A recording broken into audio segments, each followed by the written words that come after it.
Hello, everyone, and welcome to Hello Word. I'm Alex, your host, and I'm excited to dive into today's word of the day with you. Our word is account. As a B2 level verb in English, account means to explain or give a reason for something. It's a versatile verb that shows up often in conversations where we need to clarify or justify actions, decisions, or situations. Let's break it down with some synonyms. We can use words like explain, justify, and clarify in similar ways. For example, if someone asks, "Can you account for the missing documents?" you could also say, "Can you explain the missing documents?"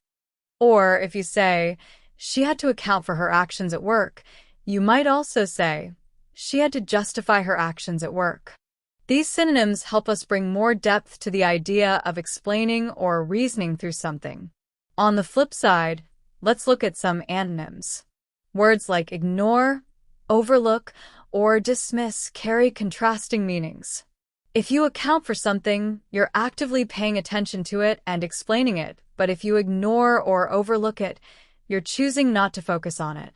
For example, saying, "The manager decided to ignore the issue," is quite different from saying, "The manager decided to account for the issue," right? This contrast shows how account really emphasizes responsibility and explanation. So how can we use account in everyday life? Imagine you're talking to a friend who asks, "Why were you late to the meeting?"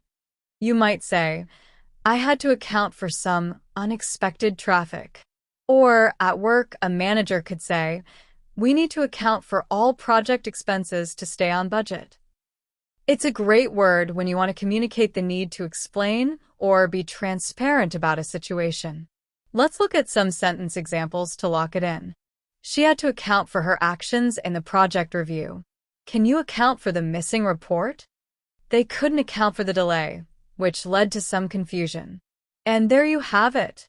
Today, we explored the word account, learning how it means to explain or give a reason for something, with synonyms like explain and justify and antonyms like ignore and dismiss. Thanks for tuning in today.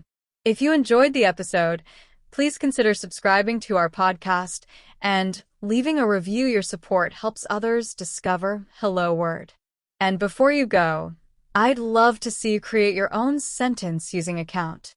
Share in the comments, and let's keep learning together.